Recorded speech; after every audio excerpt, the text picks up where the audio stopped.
How much do I pay per month for my 2026 Tesla Model S Plaid? This includes the total MSRP after options, how much I put down, and the loan amount, the monthly loan payment, and by extension, the interest rate.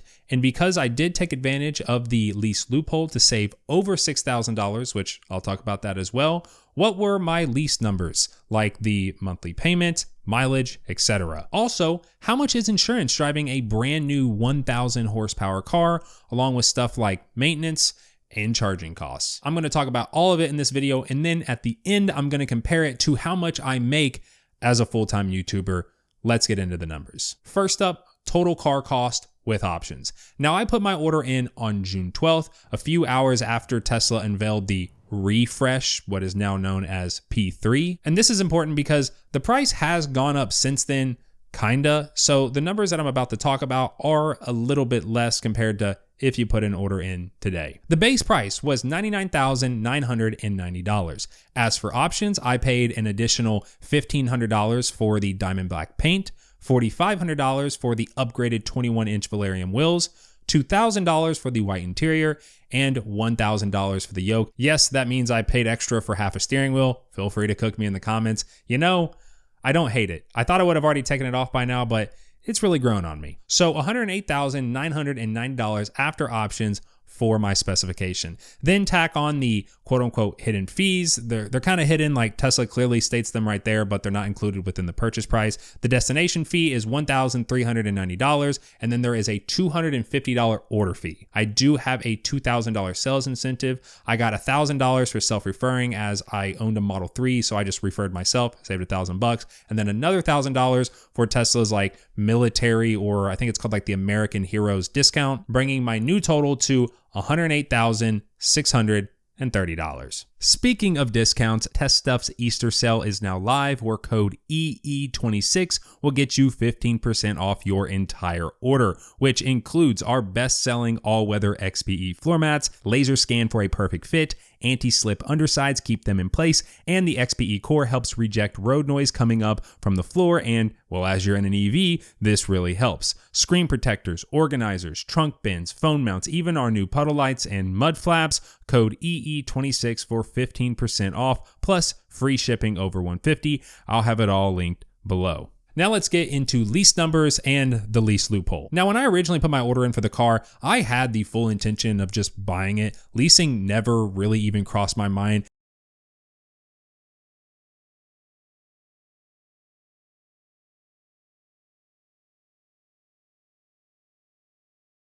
All right, cool. So I can lease in my state and buy out, but surely there are additional leasing fees that would make that route of leasing and then buying out more expensive, right? You're charged $695 as part of a acquisition fee and a $350 purchase fee. Both do exactly what they sound like. You pay the acquisition fee when you pick up the car for the lease, and you pay the purchase fee when you buy the car out. If you do not buy the car out and you just return the lease, then you have to pay a $395 disposition fee. So for my route, that means an additional $1,045. As for why anyone would do this, well, the tax credit. I originally stumbled upon this big thread over on the Tesla Motors Club forum, where people that didn't qualify for the tax credit realized that Tesla would transfer the tax credit to them in the form of a cap cost reduction upon requesting a buyout. People found this out around the time that the new Ys started getting delivered in the States. From that point, someone noticed that the $7,500 sales incentive was appearing on the cost breakdown on their, I think it was a Model X lease. So they requested a buyout, and sure enough, their cap cost reduction was $7,500 more than what it technically should have been. So now, equipped with this new knowledge, that is exactly what I did. I decided to lease the car and then initiate a buyout day one. And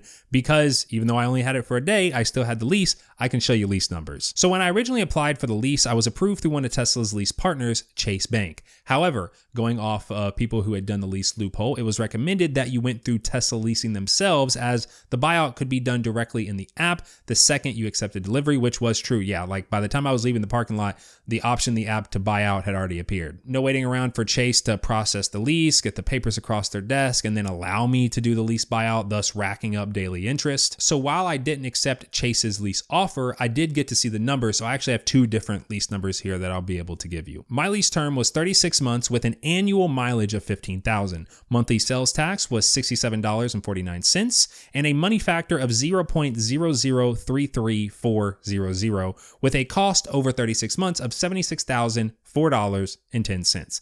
Because of my down payment, which was right at $29,923.32, my monthly payment was $1,192.38. Now, as for that Tesla lease, the term and mileage was exactly the same as Chase, 36 months and 15,000 miles annually. Monthly sales tax of $74.59, money factor of 0.0042300, with a cost over 36 months of $80,517.80 because of my down payment, which was actually 13 cents less for whatever, I don't know why they did that, but with a monthly payment of $1,317.77. And like I said, I actually accepted this offer, so I got the non-Tesla fees as well that I could see, $228 for registration plus $1,837.08 for sales tax. Now, for the sake of time, I'm not going to go over what all these numbers mean. I will have my full leasing agreement on screen now with all the other numbers just for numbers people that want to see it. But yeah, as for those loan numbers, let's first establish the amount of the buyout so we know what the loan was going to be for. $108,630 after the referral and military. Like I said, I was planning to originally purchase the car and was planning on financing, I think at the time about $89,000. So with registration and sales tax, I was looking at a total price of $115,375.80 minus the $20K from the referrals, minus the $250 order fee. To get to $89K, I would need to put $6,125.80 down, which is what I did. So adding all those numbers up, there was also an additional $125.05 charge for the Tesla lease versus the original Chase lease that I did have to pay. So up to this point, I've spent a total of $26,500.85. Subtracting that from the $108,630, we should have a buyout of around $82,129.15 to be in line with if I had just purchased it straight out, but it's not. The actual adjusted lease balance after the $29,923 cap cost reduction was $78,025.97 or $78,375.97 with the $350 purchase fee. And while I didn't roll sales tax into the loan, I do want to talk about it real quick. And from that, we'll be able to see if the tax loophole really worked. Now, sales tax was a little weird because I had already paid $1,800 in sales tax from the lease. So my DMV was a little uncertain on how to proceed on charging me whenever I took all my paperwork in. Plus, like I mentioned, leases had just opened up, buyouts had just became a thing. But after waiting a few days, I finally got a call in that they had got it figured out. I went up and paid it, and I ended up paying for tax $3,964 even, and that included a $64 fee for state clerk and lien filing. So my original $26,500.85 plus the $78,375.97 loan for a total of $104,876.82. Then add the tax plus the extra $64 in fees, $3,964 for a grand total of $108,840.82 or $6,534.98 cheaper versus buying it out from the get-go. $6,500 saved for a few hours of my time, just on the phone and then writing the check and sending it off, I think was totally worth it. But yeah, as for loan numbers, the total loan was $78,375.97. At the time, a 60 to 72 month loan was around 6 to 6.5%. I ended up securing a 5.99% for a 72 month loan from my local credit union, which meant my monthly payment was $1,298.93. And thus we have our first monthly amount on the board, unless you're counting the lease. Insurance, maintenance, and charging costs. Now, insurance is highly dependent on literally anything and everything, but as a 27-year-old with no accidents, house, few other cars bundled in, I pay $156.47 per month for maximum coverage. So 250, 500. I'll have literally my whole coverage and policy on screen now. It drives me crazy when people say their price, but then they like forego what it actually covers. Like, yeah, I could have a super low insurance cost too if I just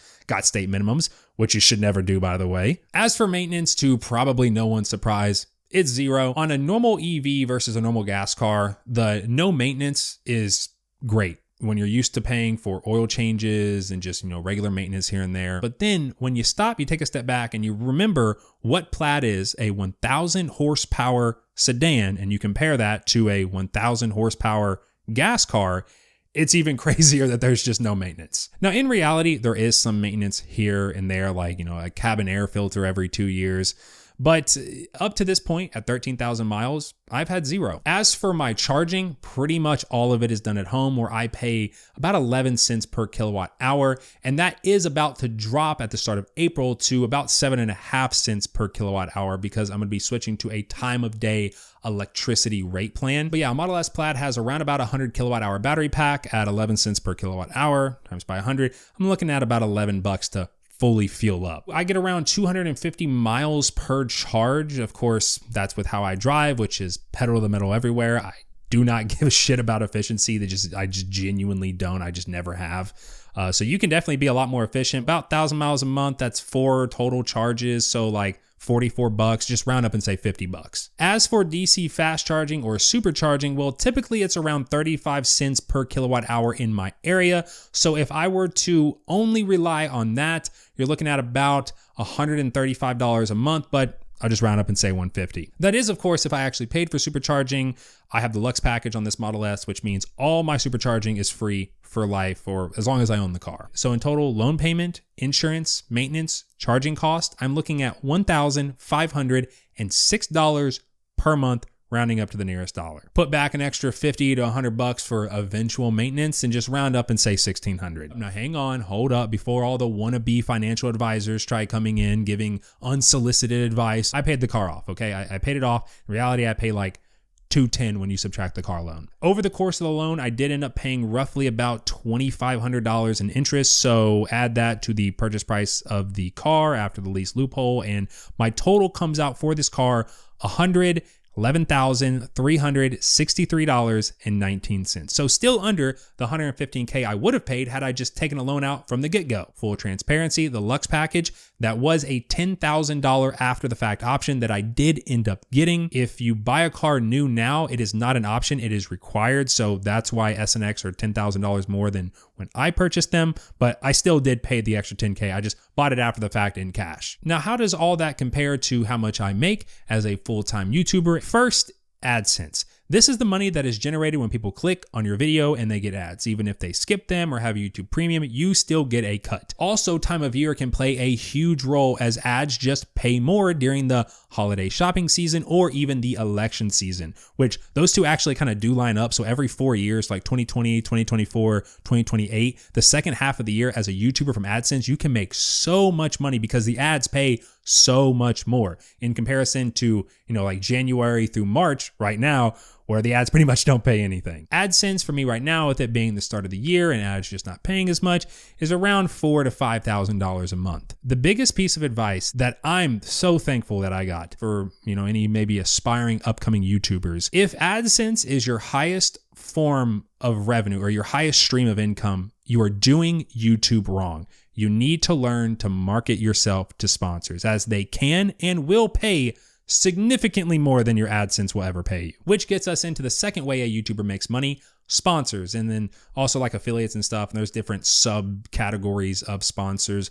The first and the most typical one you'll see, mobile game ads, VPNs, your information is online, gets deleted, crap. They'll give you a big bag of money up front for a 60 to 90 second integration, and then you go on with your life. There's pretty much nothing else after that. You may be able to set up like a multiple month recurring thing for you to do it. Another type of sponsor is more commission based. So they'll either still pay you a big thing up front, or they'll like send you the product that they want you to talk about for free, then you make a small commission off of it. This is typically how like longer term sponsorships, or what I would refer to as like a partnership, as it's, not just like 1 or 2 videos, it's like a multi-month or year thing. I'll typically bring home $10,000 to $15,000 a month via the different partnerships and affiliates that I have. I really don't do those traditional like big bag of money upfront sponsorships. Few different reasons. First, they really just don't fit in. Like I'm sitting here talking about cars and then all of a sudden I'm telling you about a mobile game app. Like you're never going to get that here. Secondly, I've seen quite a few times that these companies that are sponsoring a bunch of people all at once, something comes out about them being sleazy, frauding people out, this and that. So what I and a lot of YouTubers have done to substitute that so you don't have to take and rely on sponsors is just start your own business, which is the third way, your own product or business that directly integrates into your channel or your niche. This has been really taking off over the past 5 years. YouTubers have always done stuff like merch and whatnot, but now you have tech people, right, that are selling wallpaper packs. You have camera people that, review cameras and stuff selling LUTs. Fitness people are making their own supplement brands or clothing brands. It really just depends. It can be digital or physical. Test stuff. I started this back in 2021. It was right after I purchased my first Tesla. And I didn't start it for the purpose of like fulfilling this third way to make money as a YouTuber. It kind of just happened. And then through the process of kind of accidentally starting a company, I realized that I love like the full process of running a business. I love talking numbers, design, R&D, logistics, even like ground level stuff like packing orders. Even though like we have employees, I'll still sometimes just go in and just pack orders with them. I like doing it. Now, if you own your own business or just common sense, then you know that revenue is not profit and your profit is not always your take home, but it's enough. Like when I went to pay my Plaid off, I just paid myself the payoff amount for that month, which was like $65,000. Now, as for if you can afford a Plaid, well, it depends on about 1,000 different things that only you can answer. I am not a financial advisor. This is not financial advice. And depending on who you talk to, you're going to get a different answer. 20-year-old me who was super into budgeting and numbers and percentages would have like sat down, taken your monthly income. If it's anywhere between 10 to 20%, then like you're looking good, but that's like the total price. So with insurance, with charging costs, this and that. And I think that's still a good like outline template to follow, 10 to 20% of your monthly income. However, 27-year-old me who has shifted that time and energy from like always being like big on like percentages and numbers and budgeting and just taking that time and putting it toward how can I make just more money, would say if you can buy it twice and burn it, then you can afford it. So Model S Plaid, 110, that's 220. If you can burn 220 and then still be financially stable, then you can afford it. Everyone is in a different spot with different circumstances. There is no one size fits all. You got 80, 90 years if you're lucky, and that